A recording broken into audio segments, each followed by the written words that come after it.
प्रवेश कर रहे हैं सीएनबीसी आवाज और इबेक्स कैश के शानदार स्टूडियो में। नमस्कार, सीएनबीसी आवाज और इबेक्स कैश के शानदार स्टूडियो में आप सभी का स्वागत है। मैं हूं सुमित और दीपावली की सबसे पहले तो आप सभी को बहुत बहुत शुभकामनाएं। और जिस तरह से एक बढ़िया मूव मार्केट में देखने को मिला है पिछले दिवाली से अब तक करीब 40-45% की तेजी आ चुकी है निफ्टी में, उसी तरह का एक मूव उम्मीद करते हैं कि आने वाले समय में भी आपको आता हुआ दिखाई पड़े। खैर, हम आगे भी बातचीत करेंगे दीपावली को लेकर, तमाम आंकड़ों को लेकर, और हमारे आज के जानकार राजेश पालविया साहब से भी हम चर्चा करेंगे। वो भी हमारे साथ मौजूद है, उनसे भी हम बातचीत करेंगे। जीएसपीएल की मैनेजमेंट भी हमारे साथ मौजूद होगी नंबर से बातचीत करने के लिए, उनसे भी हम चर्चा करेंगे। लेकिन उससे पहले बारी आंकड़े देख लेते हैं, मार्केट्स देख लेते हैं।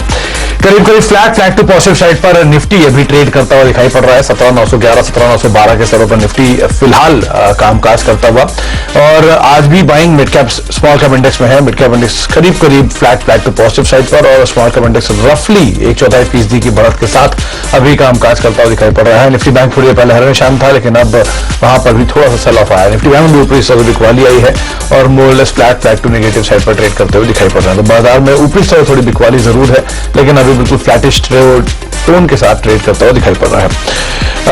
राजेश जी से हम चर्चा करेंगे, उससे पहले कुछ आंकड़े देख लीजिए। स्पेशली निफ्टी और बैंक निफ्टी के नंबर्स तो इंडिकेट कर रहे हैं कि थोड़ी बहुत पुट राइटिंग जरूर लोअर लेवल्स पर दिखाई पड़ रही है, लेकिन क्योंकि ये ट्रंकेटेड वीक है, एक्सपायरी है, ऐसी बहुत सारी चीजों की वजह से ये जो आंकड़े हैं बहुत ज्यादा सिंबलाइज नहीं करेंगे। इसलिए राजेश जी क्या कहते हैं निफ्टी को लेकर? पहले तो अच्छा, दीपावली की बहुत बहुत शुभकामनाएं राजेश जी, आपको और आपके परिवार को भी, पूरी सीएनबीसी आवाज की टीम की तरफ से। और इन आंकड़ों के बीच में या इस तरह की मूव के बीच में मार्केट में क्या राय रणनीति रखते हैं आप?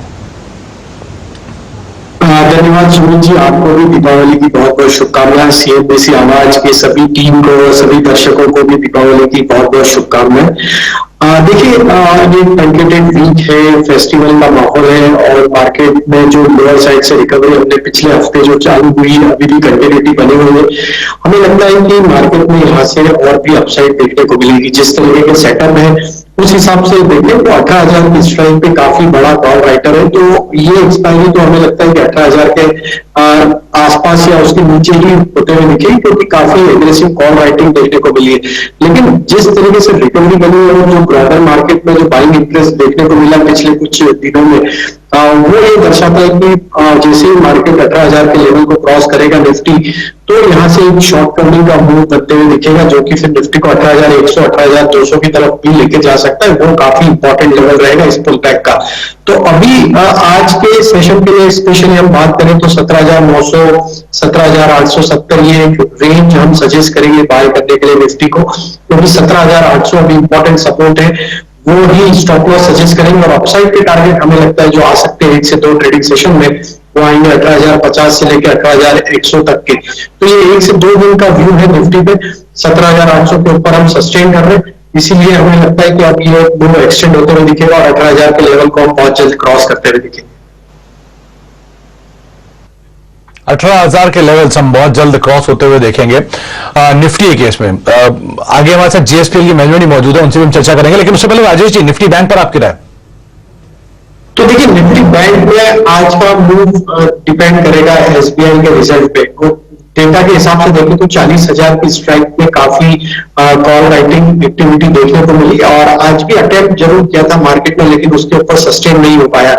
लेकिन हमें लग रहा है कि जिस तरीके से सेटअप बना हुआ है बैंक निफ्टी का, जैसे ही बैंक निफ्टी 40,000 के लेवल को क्रॉस करेगी तो एक शॉर्ट कवरिंग का मूव इसको 40,300 40,400 की तरफ लेके जा सकता है।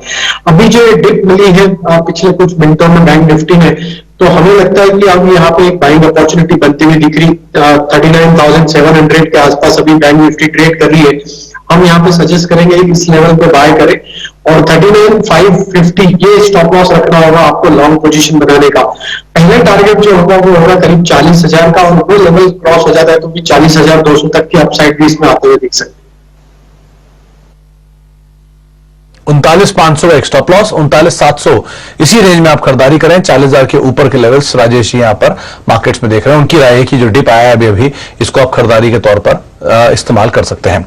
अच्छा, आगे हम राजेश जी से बातचीत करेंगे, लेकिन उससे पहले हमारे साथ बातचीत करने के लिए एक और खास मेहमान मौजूद हैं। जीएसपीएल के नंबर से बातचीत करने के लिए कंपनी के एमडी मिस्टर वी.आर. शर्मा मौजूद हैं। शर्मा सर नमस्कार, स्वागत है कार्यक्रम में। और पहले तो आपको और आपके परिवार को दीपावली की बहुत बहुत शुभकामनाएं। एक शानदार नंबर कंपनी ने इस तिमाही के अंदर पोस्ट किए थे और जिसमें अच्छी डिमांड भी दिखाई पड़ी, अच्छा रियलाइजेशन भी दिखाई पड़ा, डेट का स्ट्रांग रिडक्शन भी दिखाई पड़ा, एक्सपोर्ट मार्केट भी दिखाई पड़ा। तो ये सब चीजों के मद्देनजर आगे चल के कैसे नंबर्स कैरी फॉरवर्ड होते हुए देखेंगे? ये जो इस तरह की ग्रोथ ट्रेजेक्टरी कंपनी ने बनाई है, ये कैसे कैरी फॉरवर्ड होगी? धन्यवाद, नमस्कार एंड आपको सभी को दीपावली की बहुत बहुत शुभकामनाएं। बहुत ही अच्छा समय रहा पिछले तिमाही, और मैं कहूंगा कि पिछले 6 महीने बहुत अच्छे रहे। पिछले 6 महीने में हमने करीब 39,50,000 टन प्रोडक्शन की सेल की, और हमारा जो एक लक्ष्य था कि हम इस साल में 50,000 करोड़ की सेल कर पाएंगे, वो अभी पूरा होता दिखाई दे रहा है, क्योंकि 26,000 करोड़ की सेल हुई है पहले H1 में, पहली छमाही में, और रिजल्ट अच्छे रहे। 2500 करोड़ का हमने प्रॉफिट भी किया है, और एबिटा बहुत अच्छा रहा, 9,000 करोड़ यानी कि 9,000 करोड़ का एबिटा रहा। और उम्मीद है कि आने वाले समय में हम करीब 42 लाख टन यानी कि 4.2 मिलियन टन प्रोडक्शन और करेंगे 6 महीने के अंदर। तो कुल मिला के हमारे को उम्मीद है कि 8.1 मिलियन यानी कि 81 लाख टन की प्रोडक्शन होगी, जो कि हमारा लक्ष्य था 8.2 मिलियन का। हम उसके बिल्कुल नजदीक पहुंचेंगे। और इंटरनेशनल मार्केट अभी भी बहुत अच्छी है, डोमेस्टिक मार्केट भी काफी अच्छी है, और जिसकी वजह से प्रॉफिट जो है वो मार्जिन्स बरकरार है, और प्रॉफिटेबिलिटी इसी प्रकार से आगे आने वाले तिमाही में और लास्ट क्वार्टर में भी इसी प्रकार से आने की संभावना है। अच्छा शर्मा साहब, 2 मेजर डेवलपमेंट्स, जिसमें एक कंपनी ने अपने डेट को अच्छे से रिड्यूस किया, ड्रास्टिकली रिड्यूस किया। तो ये जो डेट रिडक्शन का प्लान है, ये गोइंग फॉरवर्ड कैसे रहने वाला है? कब तक हम डेट फ्री होता हुआ देखेंगे कंपनी को? और दूसरा, जो इनपुट कॉस्ट है वो काफी बड़ी थी, कोकिंग कोल वगैरह के प्राइसेस, आयरन ओर वगैरह प्राइसेस पे भी इम्पैक्ट था। तो क्या मार्जिन पे हिट आया इसका? और दूसरा, Q3 Q4 onward second half में मार्जिन पिक्चर कैसी रहेगी? जी, सबसे पहले डेट पे मैं आपका जवाब दूंगा कि डेट रिडक्शन का काफी अच्छा प्लान है हमारा। 45,000 करोड़ यानी कि 45,000 करोड़ 2016-2017 में हमारा डेट था, जो कि अभी घट के 11,100 करोड़ पे आ गया है। और इस साल में यानी कि मार्च 2022 तक हम इसको कम करके 5,000 करोड़ के आसपास ले आएंगे। उसके बाद हमारी उम्मीद है कि पहले क्वार्टर में ही, 2023 के पहले क्वार्टर में या ज्यादा से ज्यादा जुलाई के महीने तक यानी कि 4 महीने में हम नेट डेट फ्री कंपनी बन जाएंगे।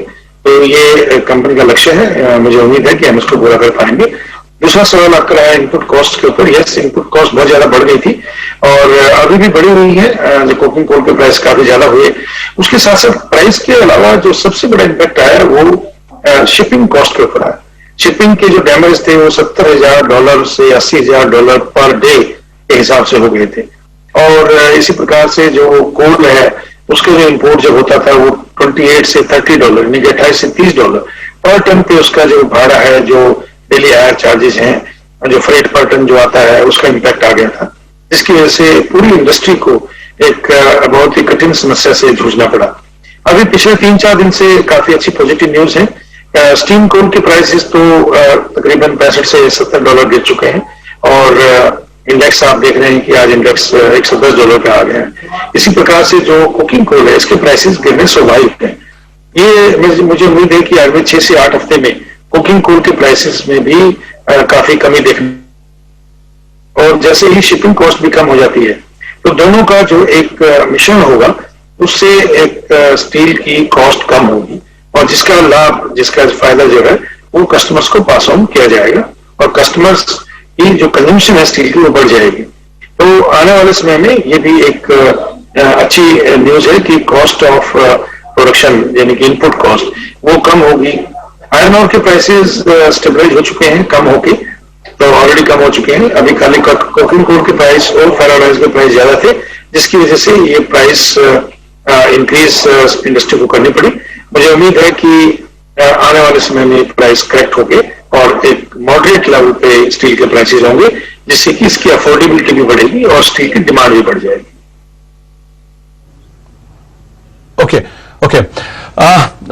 शर्मा साहब, आपसे हम आगे बातचीत करेंगे, लेकिन एक अहम खबर अभी आ रही है, ब्रेकिंग न्यूज के तौर पर हम देख भी पा रहे हैं कि मिनरल कंसेशन रूल्स में बड़ी डील दी गई है, और ये डील शायद उन कंपनियों को दी गई है जिनकी कैप्टिव कोल माइन है, आयरन ओर और जैसे जो मिनरल्स हैं उनकी कैप्टिव माइंस के ऊपर सरकार का कुछ जोर है। लक्ष्मण के पास पूरा अपडेट है। लक्ष्मण, क्या डिटेल है आपके पास?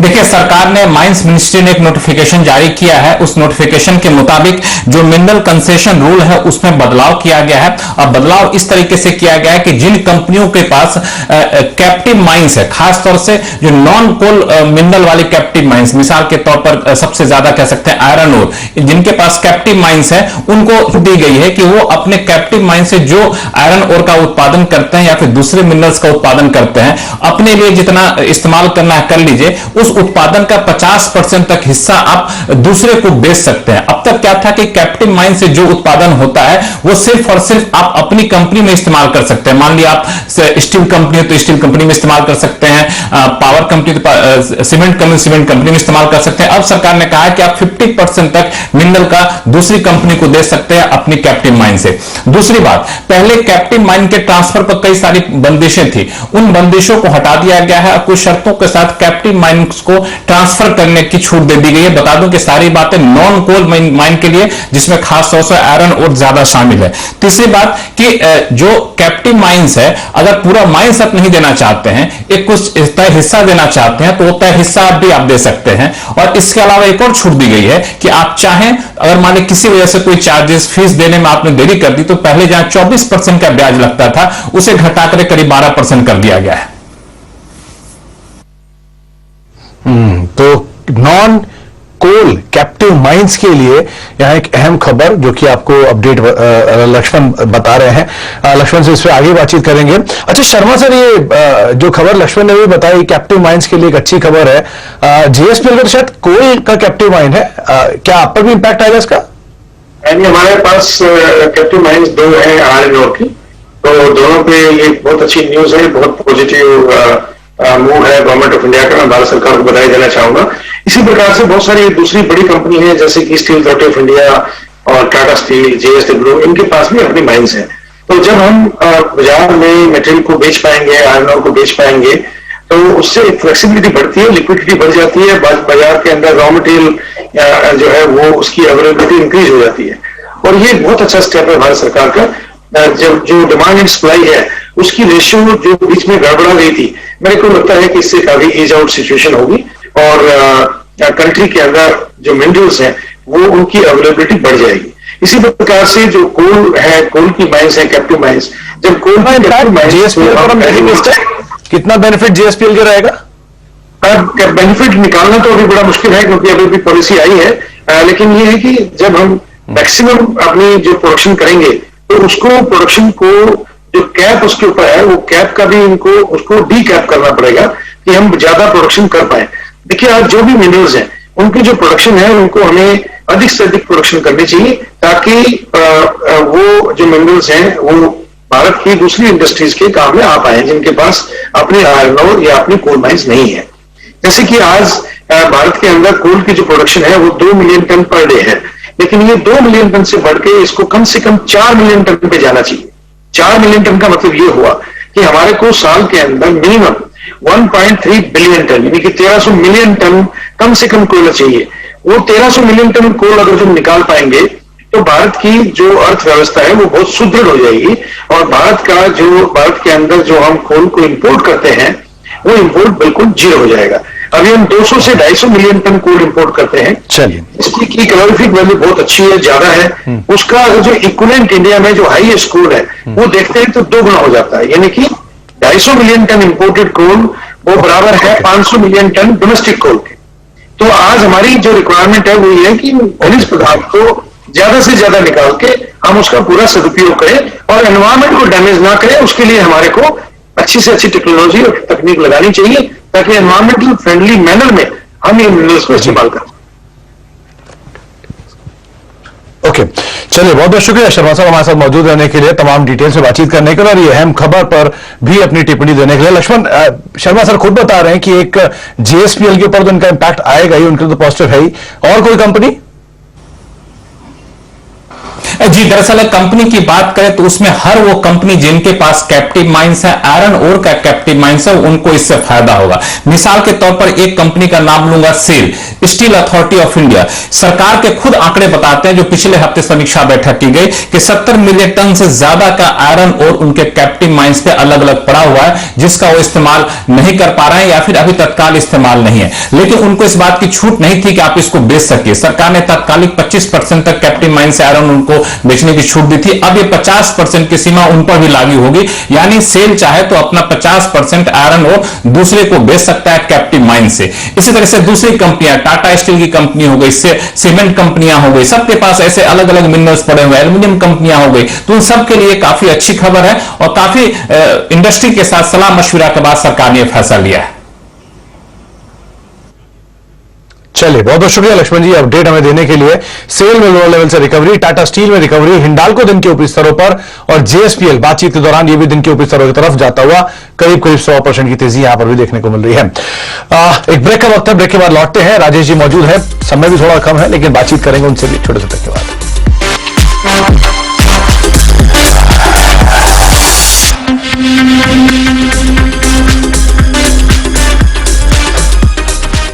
अब देख रहे हैं फ्यूचर एक्सप्रेस मार्केट्स में हायर लेवल से जरूर थोड़ी सी बिकवाली आते हुए दिखाई पड़ी है, लेकिन राजेश जी का मानना है कि आप उसे एक मौके के तौर पर देख सकते हैं, आप खरीदारी कर सकते हैं।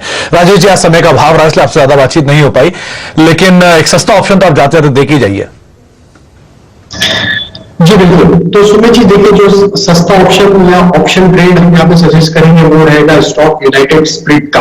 ये स्टॉक को पिछले दिनों में जो तेजी देखी थी, स्टॉक अब 970 के ऊपर सस्टेन करते हुए दिख रहा है। पिछले 3 दिन से कंसोलिडेशन होते हुए दिखा है और 1000 के स्ट्राइक में जिस तरीके से एडिशन देखने को मिला, हमें लगता है ये स्टॉक अब 1000 को लेवल को क्रॉस करेगा।